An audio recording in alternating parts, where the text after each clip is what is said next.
All right, we've got a new episode for you. I think you're really going to enjoy this.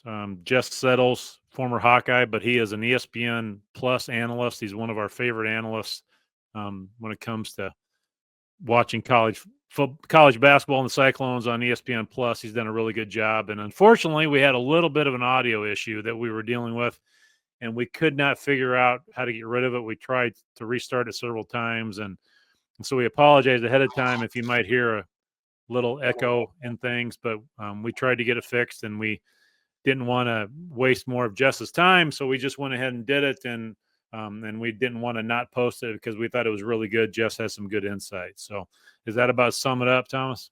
Yep. I don't know. We don't really have many guests on, and sometimes it just doesn't go the way we wanted. But just like audio wise, the audio was great. If the audio is perfect, it would have been better. But it's just the way it goes sometimes. Yeah. Technology. So, technology is wonderful when it works. Right. And it's just, but we got not every day you can get that high level commentator like him, and obviously he was an Iowa legend and loves the Cyclones and loves the Cyclones commentating. And obviously he's still a Hawkeye at heart, but he really gave us a lot of insight on the NIL thing, and some stories about his recruiting with Johnny Orr and different things with the NIL that I'd never heard of. And one of the stories about a guy getting recruited and playing against that team 5 days later was kind of wild. But yeah, he knows a lot of guys. He didn't drop a lot of names because he was saying stuff that he'd heard probably in confidence about NIL stuff. But the whole VRBO thing is kind of wild too. So I think you'll enjoy it. But again, when Thomas or I are talking every once in a while, for some reason, it wasn't behaving with Jess's phone, and we can't figure out why. And it wasn't Jess's fault by any means. It was nobody's fault. We just couldn't get it to work. But I still hope you enjoy it. Back to another edition of Soundless Sirens. I'm your host, Thomas Orness, and today we got another special guest, Jess Settles on, one of the best basketball commentators out there, former Hawkeye, and he's done a lot of Iowa State games and has a lot of good insight. And so, yeah, obviously we didn't have a great game against Oklahoma State, and we have injuries. And how much do you think that has to do with the dip in success of the season? I think it's a huge factor, and it's just a war every night in that league. And so these Saturday, Tuesday games or Sunday, Wednesday games, there's, you have to put so much into that game mentally, physically, emotionally. And win or lose, you're hopping on a flight, you're getting home late, you can't practice the next day.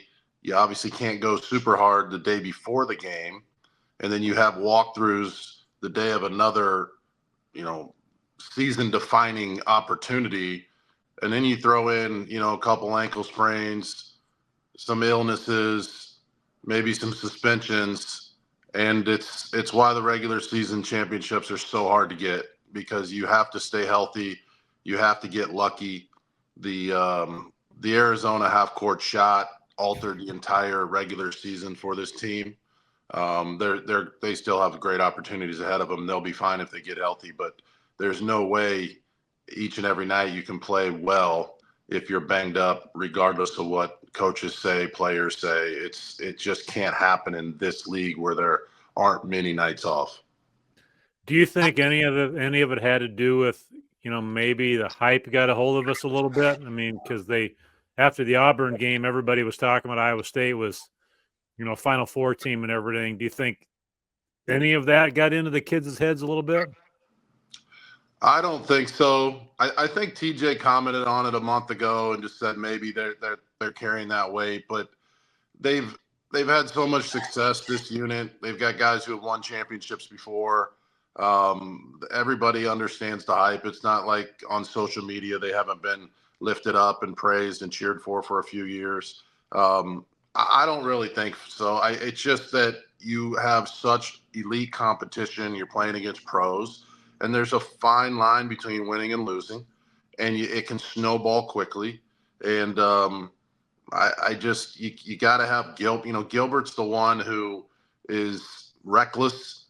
And I talked to TJ the other night in the hallway about Gilbert, and he's just one of those guys that he may take 3 or 4 bad shots. But TJ said he's won us so many games with those same type of shots that we're going to let him do his thing. And, especially late in games, he just has so many circus moves, and he's built for those moments. And he's not I don't think he played against Oklahoma State. I didn't see the Oklahoma State game, but it's just, if they had their whole squad and they were healthy the whole year, it would be down to them in Houston, probably a game and a half separating them, but that's not the way it is. And then you just don't show up against Oklahoma State, and you get pounded because Oklahoma State's, playing to beat you, and you're kind of playing not to lose with your injuries. Yeah, I think it's hard the TJ's hard part is, do we just sit him to get him like 95% healthy, or do we just get him back to 65% healthy? I think that's where the end of the season is kind of hard, because I think, especially if we beat Houston by 30 points in the Big 12 championship game last year, and we totally helped their seeding a little bit. So do you think that has in his decision making at all, that maybe we should try to get as close to fully healthy in March as we can? I mean, I'm telling you, they're having that conversation right now in the office. It's a really delicate conversation. There's almost a piece of me, just as a fan and, as an analyst, because a piece of you that kind of wishes they wouldn't make a deep run in the Big 12 tournament, just so they could be healthy and get themselves in a run for a Final Four. Now, TJ would say that's ludicrous, because you're going to play to win that championship, and that can launch you maybe to more successful, but it's fun to talk about. But I think that he'll end up wanting him fully healthy. I think that will be his mentality. So what does that mean going forward here? I don't know. I haven't, you guys know more about the injury than I do, but if this team is fully healthy going into the tournament, this is kind of, I've said this on the air a few times, this is kind of, to me, the team that has to get to the Final Four. I don't think that's pressure to them, but it's like, if they don't make a Final Four, they're just another good Iowa State team, and they've had so many of them. You guys have had so many great teams, and All-Americans and pros, but the final piece of the final chapter has to be a Final Four. And this team has that. So I think some of that goes through his head. What do you guys think? Yeah, I just think it sucks how the end of the season is. You're based the whole season on the March Madness, and just like the Iowa team with Luka Garza, like they lost one game, and now the whole era is not looked at because we didn't, like as you said, Iowa State has the Final Four expectations, but if we lose in the first round, it'll be like the Tinsley senior year where it's just like a wash, like the fans don't even think about it. But that's just kind of a bummer how it works out. That's why I think TJ could probably set him out for the next game, maybe just play him for the BYU game just because it's senior day. Yeah, so.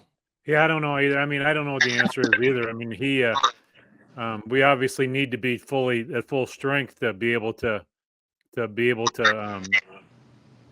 get to the Final Four. But I've always run under the assumption that not necessarily does the best team always win the national championship. It's who's the healthiest and the hottest at the time. And I don't know. I mean, I don't. The question about whether this is just another good Iowa State team, what you said is so right, and people forget this, is that when Larry Stacey won 2 back-to-back Big 12 titles, regular season titles, we obviously know now how hard that was, because it was an extremely difficult task to do, and it's unfathomable. It's almost unfathomable nowadays to think of doing that, but then again, Houston is doing it as we speak.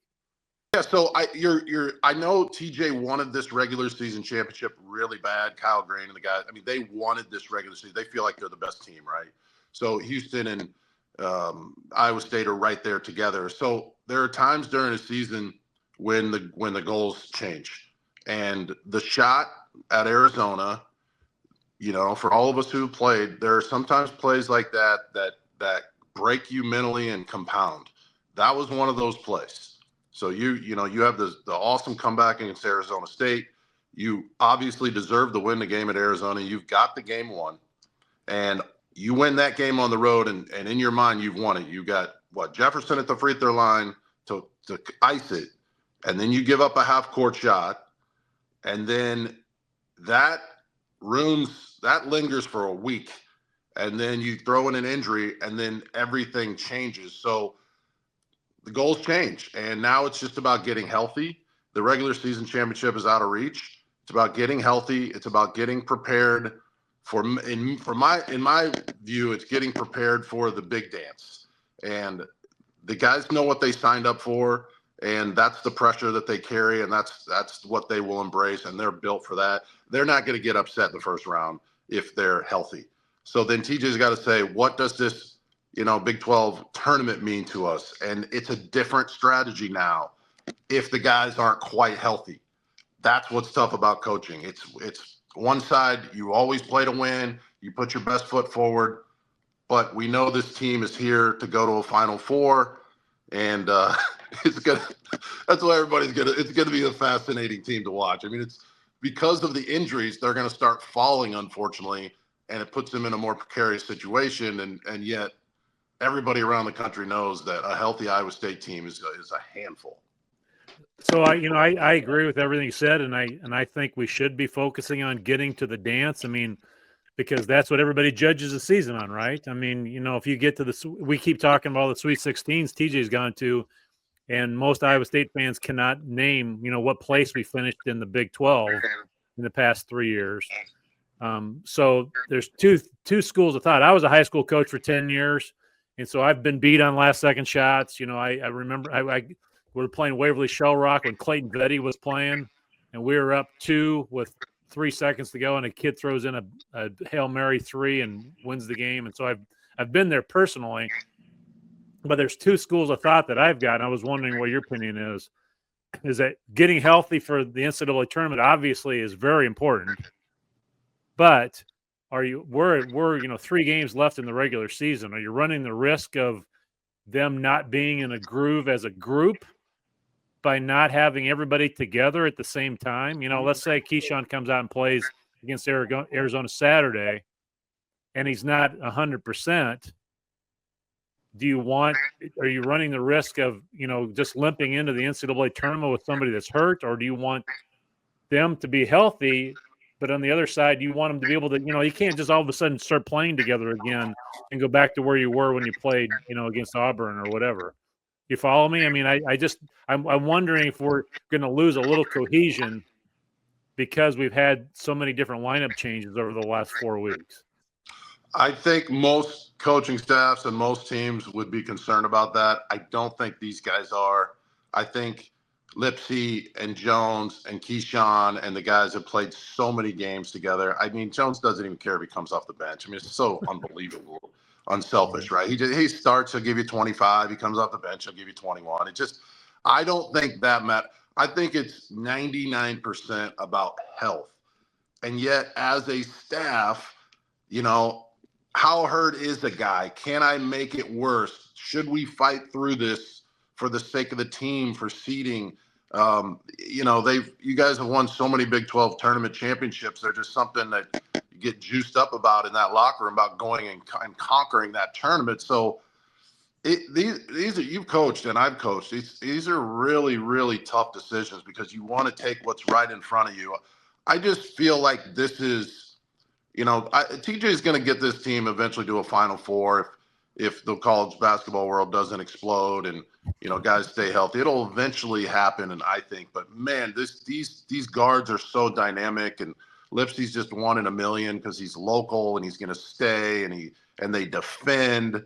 I tend to think he's going to lean towards health, get ready to go for the big dance. That's where I'm leaning, but, that's why I'm on this podcast and not coaching the team.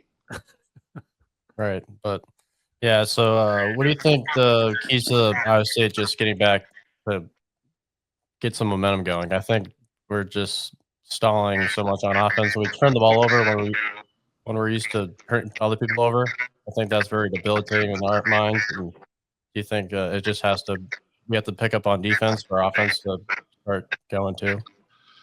Yeah, Gilbert has about 3 or 4 lately where it's just kind of this palm the ball, one hand, flip it, just careless off the back. It becomes a little bit contagious. And again, he makes those type of plays, so it's pick your poison with him a little bit. But he's got to when he gets back, he's got to really manage that, show a little more leadership in that area. The games that I've called, their defense has just been phenomenal. They foul a lot, which is a compliment to them. They're like Houston. They get up in you so hard. They're so physical. They're scraping down on you all the time, and you can't call them all. And they take pride in that. They're constantly blitzing those screens and they're icing, they're shoving to the baseline. Then you run into the presidents. Maybe as they get into the tournament, I think Jefferson and Jackson are going to have to play better, and they're going to have to be tougher, and they're going to have to be meaner and nastier. It's hard to turn that switch on, but it seems like when those two guys bring it, it calms everybody else down. So just a basketball question, or since you brought up coaching, what do you think of one-handed passes? it's coaches, everybody's coach. You have a love. It's not a love-hate, but it's a love-frustration relationship with your most dynamic players, because you have to have those guys to win, and they win you a ton of games. But the basketball camp coaches clinic part of your brain is like, we can't throw those passes, fellas. We have to use two hands. We have to be fundamental. And yet it's just not how the game is. So you're constantly at war with that. So at this point, what are you going to do? I mean, you're not probably going to settle it down. The season's almost over. What'd you blame that on? What drives me crazy is the one-handed passes. That's always been a pet peeve of mine. Not catching the ball in the post with two hands, that drives me crazy. Yeah. And then on a press, throwing not lazy pass, but a lob pass to get over side to side on a press, that drives me insane. And right now we're struggling not to turn it over. And that just is that. I don't know. That's just the coach in me. It's just driving me insane when we, don't catch the ball, or we throw away the ball in a one-handed pass. I mean, if we can clean up the turnovers, I mean, I don't know. I know you said you didn't see the game Tuesday night, but I think 5 out of the first 7 possessions we had were turnovers. And Jefferson had 3 turnovers before the first TV timeout. So that's just one thing we've got to clean up. And then, that's fairly easy to do, in my opinion. You just have to value the ball. And right now, I just don't think we are. Who do you guys play next? Play Arizona Saturday. Oh boy, yeah. So that's that's a big time game, obviously. I'm sure they're working on that and talking about that right now. 3 turnovers by Jefferson, and that's just not coming ready to play. I mean, it's just not having the right mindset. I don't know. I always, as a coach, and not just him, but when teams are playing in an uncharacteristic way or just nonchalant, there's typically an injury. That's usually the first thing, and one of your guys is out, or there's sometimes maybe you're not taking care of your academics the way you should, or maybe something off the court is distracting you. So hopefully they can, they kind of lock in, and they're the type of team that'll figure all those things out. But yeah, they're too good to give the ball to the other team. And for me as a coach and as a player, the thing that drove me the craziest was just not blocking out. But I played in the 90s, we played in the Lauren Meyer and Hoiberg era. Back then, before the 3-point line just became so addictive and the analytics got into the game, if you won the rebound battle, I would say you won 80% of your games.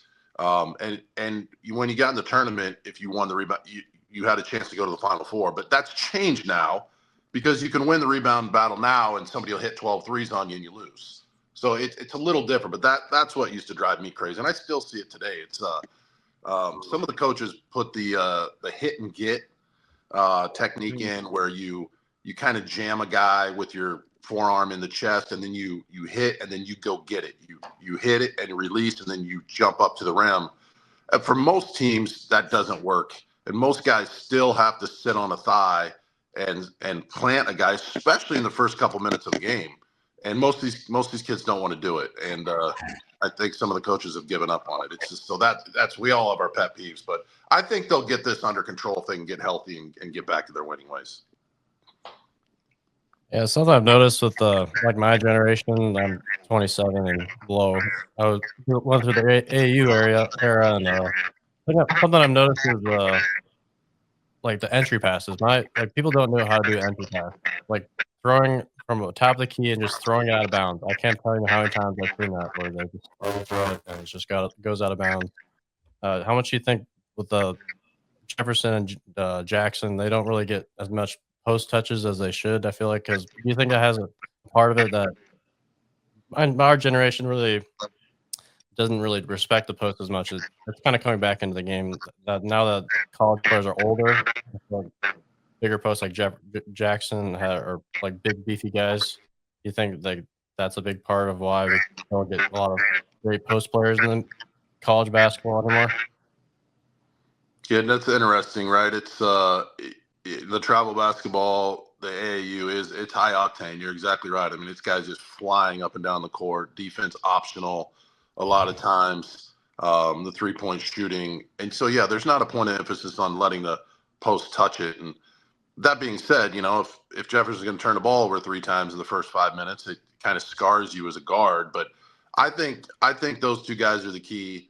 I think the guards are veteran enough. They're going to make plays. They've made some, but I just think those 2 guys are going to have to be really nasty and physical. And I think they're going to have to cross the line. And I think they're going to have to put a lot of pressure on the officials, rebounding over guys' backs, blocking out hard, setting really hard physical screens.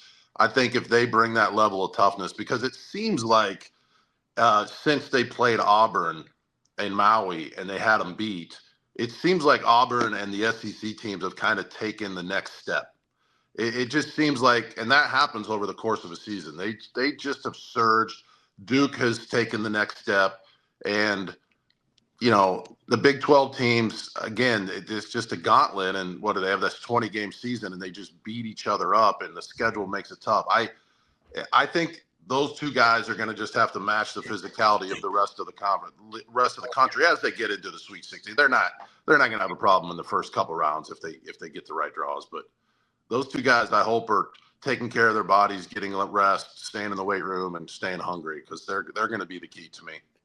So I told you on a text message that I was a huge fan of Dr. Tom. I mean, I worked at camp when I was a young coach, and had a great experience and got to know him a little bit. And I don't know if it was him or somebody else, maybe it's Bobby Knight that I picked it up from, but the best way to enter the pass into the post is below the free throw line extended.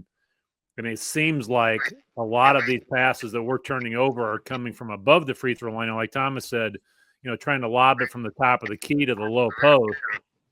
And maybe that's a function of people just not learning to post up like you could. I mean, because the post, like Thomas said, he's right. I mean, the big man low post game, wasn't sexy for a long time. And now it seems like it's coming back. So I'm going to change the subject on you a little bit. But any chance you saw the cylinder call against Houston? I saw it online on social media come through. You know what? I've talked to the head of officiating several times on that call over the last couple of years, because I knew it was coming. I knew this would come up, and I've seen it maybe 3 times in my career as a broadcaster. So it's what they're saying is, if you rip your elbow through in the throat area, then they're saying that's going to be an offensive, clear out. But they're allowing the guy to call it a offensive move into a pass or move if you bring it above your head. Does that make sense here? Yeah, it makes total sense. Yeah. Right. So they're saying that's completely reviewable. They can completely change that call. They can add the foul, take away the foul, flagrant. They can do anything with that review. But the cheap way out is to say, oh, the guy's in the cylinder, it's a cylinder foul. So it looks like you get decapitated. 2 of your teeth are on the floor. You've got blood. The fans are like, no question, this is a malicious, flagrant one. And then, right, what happened then? They go over the monitor and they say, oh, by the way, it's on the defense. He was in the cylinder. Is that what happened? Yeah, exactly. No, they said he was in the cylinder, and then he caught him with an elbow in the chin. And I thought Heisey was going to go in the concussion protocol. Right. So they called him on Heisey, right? For being in the cylinder. Right. So I knew that. I've been trying to train myself as an analyst to say something to the effect of just what I said. Like, hey, if I was calling that game, I'd say, hey, Iowa State fans, I know your player just got decapitated. He's going to be a concussion call, but it gets worse. They're going to actually call a foul on him, and you're going to lose the game. So that's the rule. They're going to have to look into it, because it looked to me, and I've only seen it on my little phone, but it looked to me like his feet were out of the cylinder. Just looked like he was in a pretty good spot there. So, well, if you watch the whole play, Heisey is guarding him, and then it's LJ Cryer, right, Thomas? Yeah, Cryer makes a little pivot that gets him in the cylinder, and then it's the second move where he brings the ball above his head and catches him with an elbow that they call the cylinder on. And I couldn't believe it, because I don't understand the purpose of the cylinder call. I mean, I've never understood it.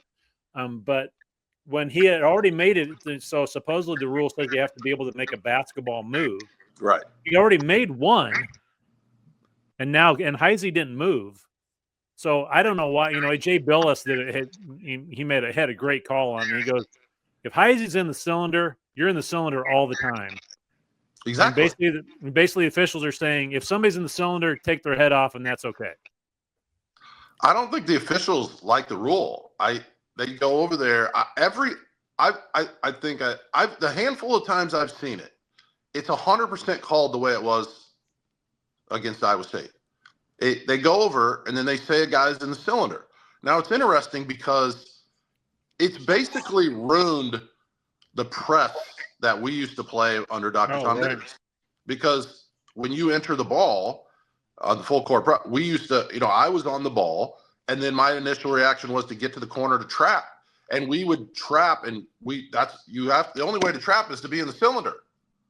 And that they changed that one. They've gone way too far with that one. And it should have been offensive foul. He gets his face ripped off. He's in a good spot. Guy elbows him in the face. Whether it's intentional or not, it's just they've got to take a look at that rule. But every time I've seen it, it's been go to the monitor, change the call, wipe the blood off the floor, and too bad for you on defense. It's unbelievable. So Dr. Tom would teach a trap. Yeah. And a guy pivoted away from you. Did he tell you to go up their leg? Absolutely. Yeah, I mean, so absolutely, thigh to thigh, knee to thigh, knee right. You're in there. So according to the rule today, they can't call a cylinder if the offensive player's back is towards you. But when does that doesn't ever happen? Like you catch it in the corner and you square up to pass or to try to split it or drive out of it. And it's basically ruined pressure defense. Now, Rick Pitino at St. John's still does it. I don't know how they do it, but most teams cannot. That's why you see 3/4 soft press to shorten the shot clock, or to get a team lobbing it back. But that tenacious, high octane trapping is not there anymore. And it's more maddening in the half court when you post up, at about 12 feet out, and then you turn around like you're trying to square up, and you catch a guy with an elbow. And then they call it's a maddening call. It's softened the game too much, I think. Yeah, if it's gonna happen in the Final Four, I feel like that's when it's gonna change. It has to happen at a huge event where everyone's talking about that one call. That'll be changed. That's interesting. Yeah, you're probably right. Because if Kentucky fans, that happens Kentucky in the national championship. Or Duke. I mean, if they call it against Duke, I mean, Thomas might be right. I mean, it's going to be some big blue blood gets, something similar to what happened to us. I mean, no, there's not many. That's one thing I didn't see. I didn't see a whole lot of the national pundits talking about that call the next day. I mean, and it was a potential 8-point swing.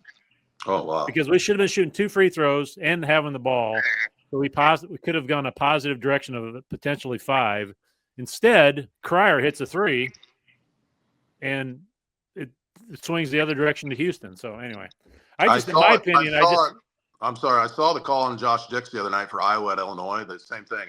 He ripped through, and they called offensive foul. They went over the cylinder. They came back and they switched and they called a defensive foul, even though the kid got popped in the teeth. So anyway, And the same call happened in the UConn game Sunday afternoon, and I don't remember what they called, but that was on the post player. The guy was just standing up guarding the post, and the post player went up to shoot a shot and hit the guy in the jaw with his elbow. And I honestly I don't think they called it a cylinder. I think they went to the monitor and called it a flagrant one, but I don't remember. But anyway, I just don't think. I just think the officiating is taking a step backwards this year, and I don't know why. I think the block charge deal has rescued a lot of officials, right? I think that's been a good thing overall, because that's the one that makes people insane, and just fans could never agree. Coaches, analysts. I mean, even think about me as an analyst. They replay those block charge calls 30 times. I still don't ever get them right. They are so hard. So for them to take that out, and what they're saying is 9 out of 10 times it's going to be called a block, and they want these weak side guards who slide under these bigs like Jackson. They want them to go to the rim and challenge, okay, instead of slide under. So I think that has really helped. I mean, guys, if you're going to take the hit, go up and try to challenge the shot. The flagrant one reviews are maddening, because anytime you get nicked in the head area, it's a 4-minute drama-filled every angle.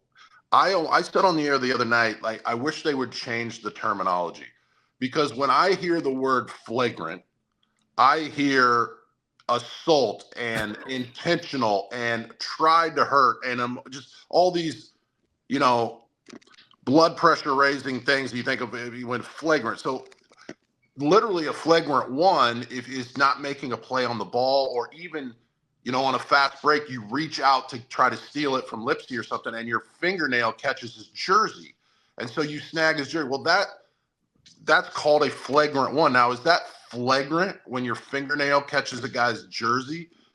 I think they should call it flagrant when it's the violent, intentionally shove them into a chair thing. And I don't know what you guys would think of to name the other one, but it almost just needs to be called intentional, or I just think the flagrant thing gets everybody worked up, and then it gets the officials and makes them crazy. And I don't know. That's my thought. I think they should change that terminology. And I tell people I wouldn't have lasted a half when in the 90s if they had to review every play. It's just it's made the game, slowed the game down, and just made it softer. Yeah, because when you use the word flagrant, and you look at the review, and it doesn't. When you use flagrant, it means intentional. Like, I meant to hit him in the. But if most of the reviews, it's like, oh, I didn't mean to. My arm was just going that way, and it hit him in the head. What do you want me to do? Right. I had a call the other day at Colorado. The kid comes down, I think, to try to dunk it, and he goes up, and the defensive player does exactly what he's supposed to. He goes straight up, and he blocks it, and he's making a play on the ball, which is what we want. That's what we come to see. And then as he blocks it and he brings his arm down, he nicks the offensive player like in the cheek. I mean, it's just completely inadvertent, part of the play. The ball goes off of the offensive player. It ends up being a great defensive play, but you got to go to the monitor for 5 minutes to see, did he try to flagrantly hurt the guy?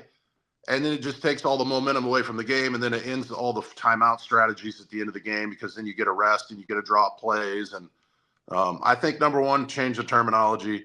Number two, don't go there as much. And then number three, the big thing is some of these guys are doing 6 games a week in 5 different time zones, and how are you sharp at that? Right. How are you sharp when you're traveling that much for a big play? I think that's probably the biggest point right there. I mean, I think they've got some guys working so much and traveling so far. I mean, I used to be able, back in the day, know most of the Big 8 or Big 12 reps by name.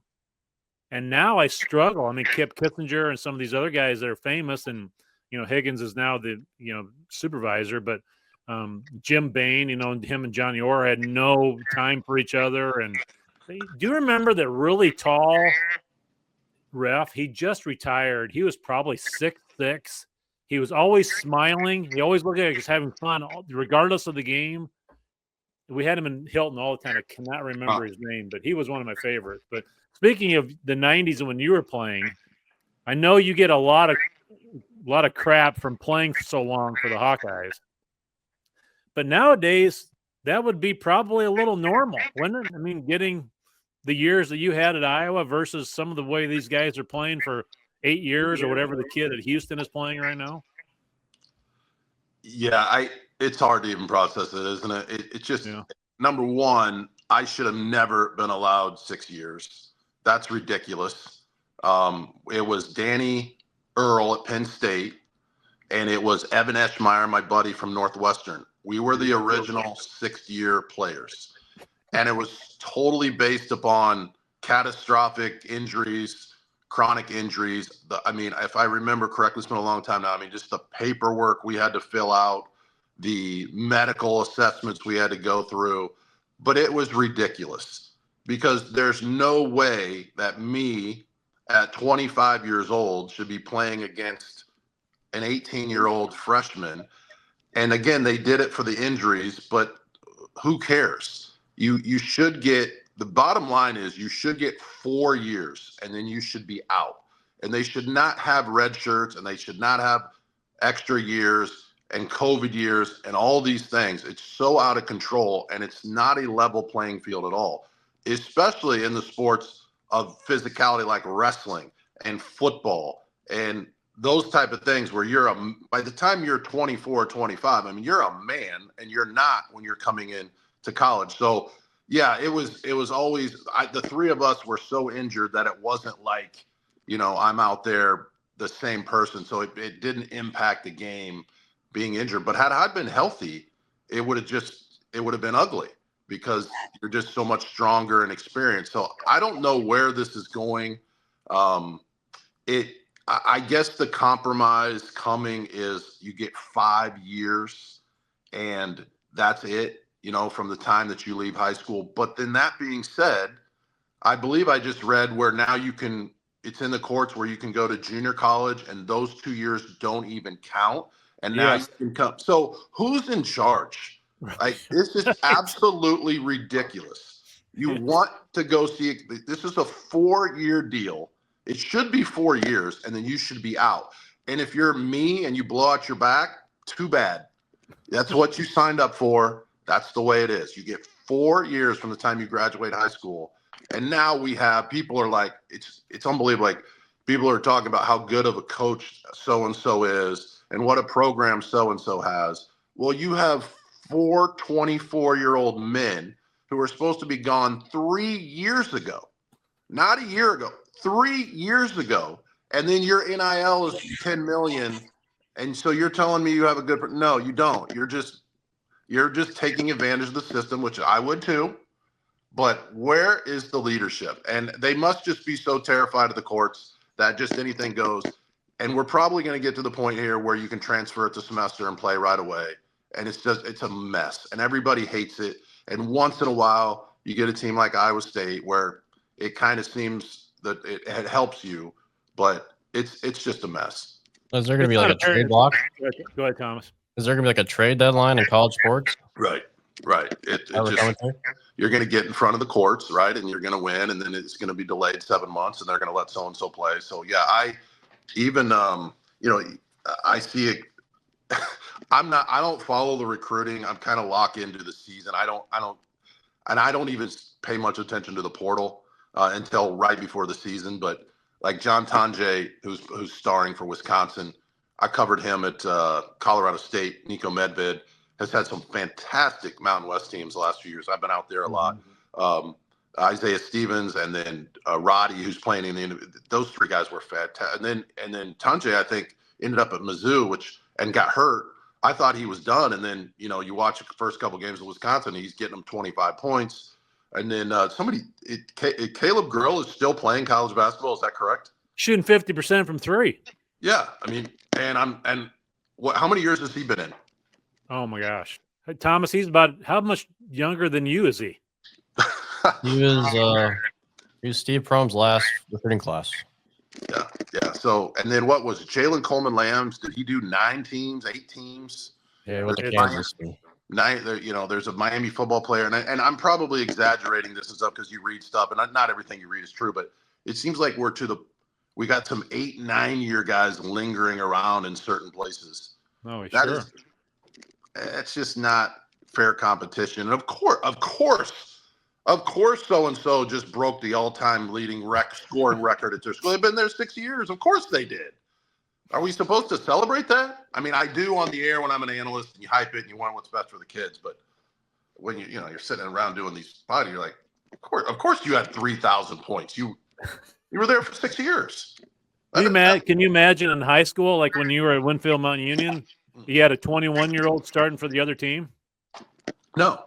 I mean, it's the same thing. Not a direct parallel comparison, but yeah, it's similar. I mean, from a developmental standpoint. You know what's weird? Just for your listeners, it's kind of fun because you have these conversations with the coaches and you guys have them too, and it's weird because some of these top players who transferred and all the stories get exaggerated and you don't really know with NIL what's going on, but let's just say that the rumors out there are that these top 10 guys are getting $2 million. All right, these top portal guys. So maybe it's not, maybe it's less, maybe it's more, but it hasn't worked out very well for a lot of these teams because these guys. It's not like some of these guys are superstars because if they were, they'd be gone. They'd be in the NBA. So they're staying around for a reason, and that's great. It's great for them. It's a very wise move for them to capitalize on that. But it's kind of thrown a wrench into the system. And then the thing that's happening now is you have these coaches who are in charge of their NIL money. They have to go back to some of these guys now and say, hey, I know we gave you $500,000 last year, but you're not producing. So we're going to have to cut that down. So that is the conflict. And you'll get a kick out of this. The new one I heard from a coach, a high major coach about a month ago, is these guys are calling now. And a lot of it has to do with, I need unlimited flights and I need unlimited VRBOs when my friends and family come to town. So these are the conversations and negotiations that are happening regularly. Obviously, the car is a part of it. It's capitalism. I get it. I don't blame anybody for it, other than I just don't know who was in charge, because there's so many of these things going on, and it's really hard to coach your team. It's really hard to keep a locker room together, and that's why you do tip your hat to Iowa State, because you deal with a lot of chaos, and that has nothing to do with the performance on the floor. And do you think that's why Iowa State's been successful with the TJ era so far, is just because it's been about basketball and not about everything else? I think so. I mean, TJ has just taken the bull by the horns, and up to this point in his career, he's just said, I'm going to do it this way, and I'm not compromising. And it has worked. He's been able to get the right guys. And where, maybe Fred Hoiberg, at Nebraska has maybe taken some risks and it hasn't worked out on some guys. So everybody's different. Everybody's at a different stage of their career, but he's been able to. One of the great stories with TJ is, just to paraphrase him, he says he's eating at the Outback Steakhouse in Buffalo, New York with Curtis Jones. And Curtis Jones's coach, I believe, had just been fired. So it's always fun to talk to TJ because he's such a good teacher too. I was a coach, you guys coach, analysts. You're trying to learn from these guys because they're going through things, and it's just fun to absorb that as a basketball fan, as an analyst. But so he asked Curtis, he says, why did your head coach lose his job? And I don't think Curtis knows that TJ is friends with this guy. So he already knows the answer. And so he says to me, now if Curtis starts blaming the coach and making up all these things, then he knows it's not going to work. I mean, TJ's just locked into how he's got to have it. And Curtis says, it was my fault. It was our fault. We didn't get it done. Our coach was great. We did not get it done. So I'm paraphrasing that conversation. And so TJ realizes this is a winner. This is the guy I can go to war with, right? Because he's taking personal responsibility for what happened. And that means a lot to Otzelberger and Kyle and those guys. So that's where it started. Now, that being said, Curtis shows up and TJ will tell you that, the first 15 or 16 games, he wasn't even sure he could play at this level.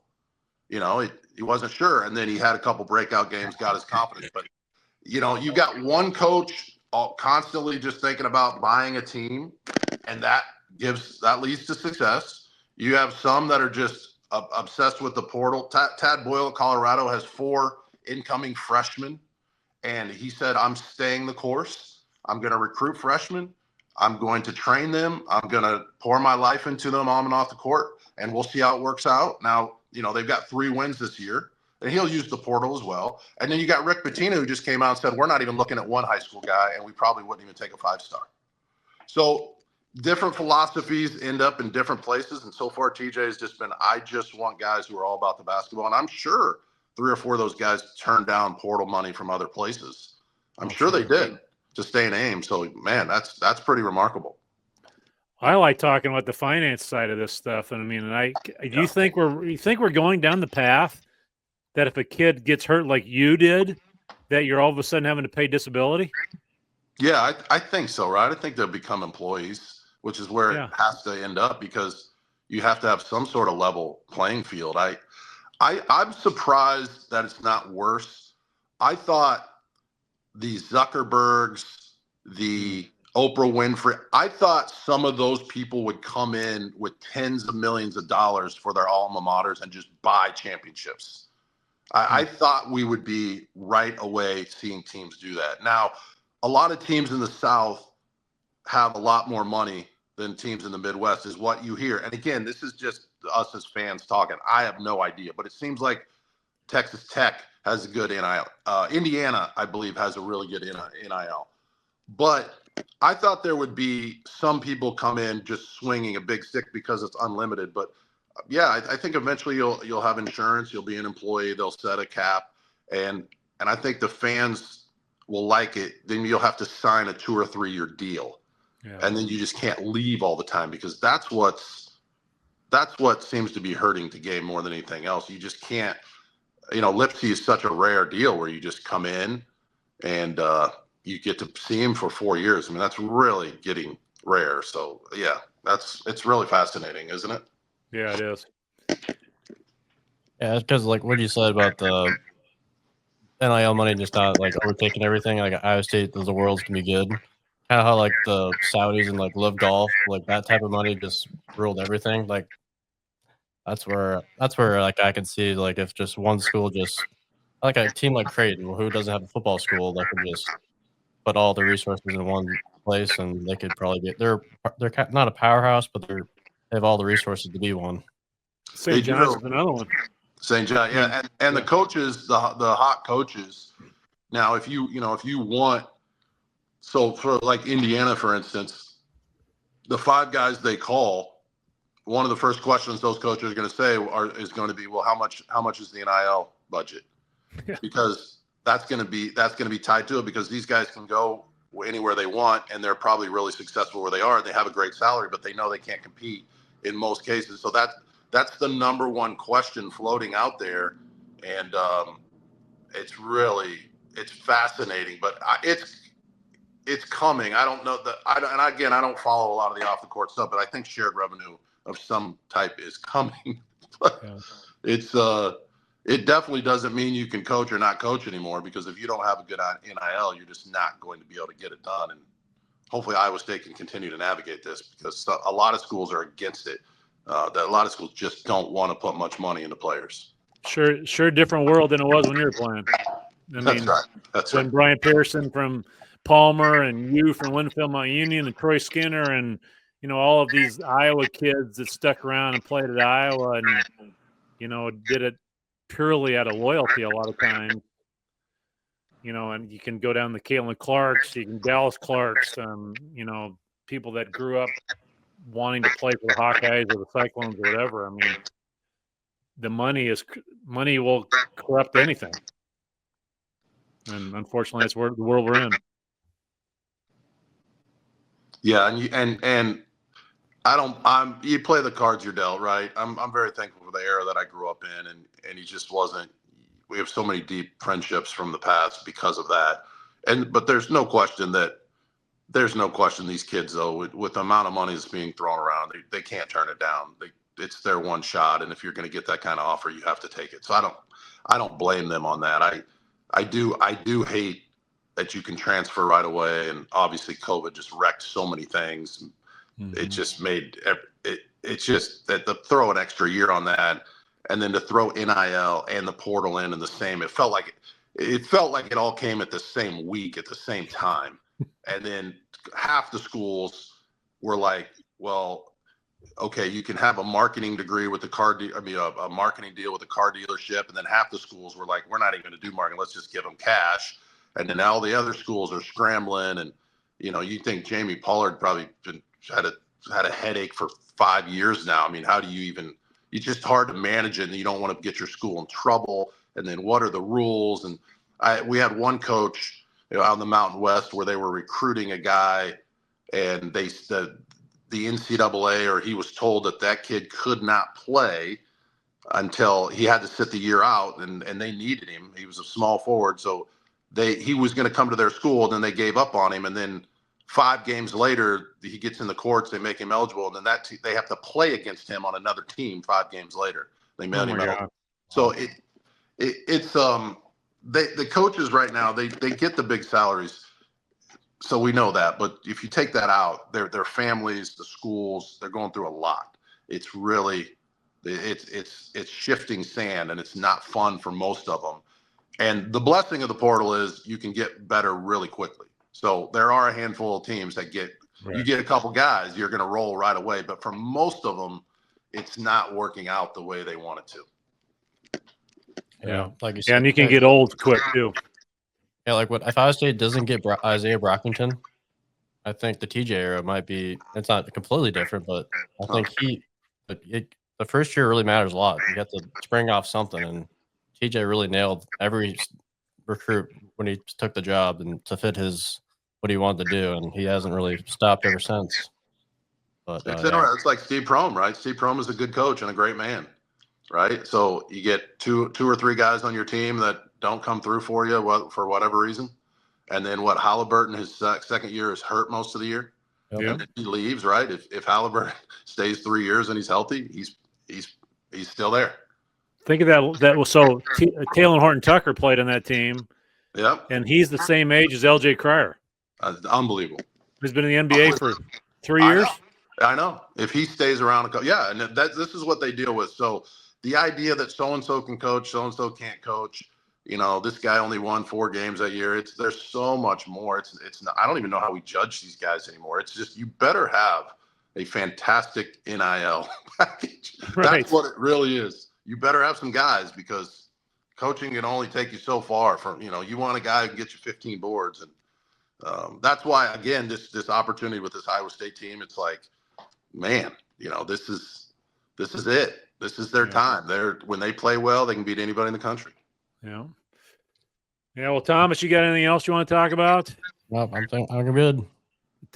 Jess, we really appreciate you taking this much time with us today. It's, Thomas was a really good high school player, and I was the coach for a long time, like I said, and we've been basketball nerds. I've been going to Iowa State games since since Hilton was open, pretty much, it seems like. So we've just been basketball guys for a long time. I was at the LeFester game as a college student. Wow. My best friend, one of my best friends was doing the play-by-play on the college radio station during that game. So that was a lot of fun. So we just like talking basketball. And then I'd heard you're just a good dude. You're a small town Iowa farm guy, and you came as advertised. So I really appreciate you coming. Where'd you say you're going to call the game at tonight?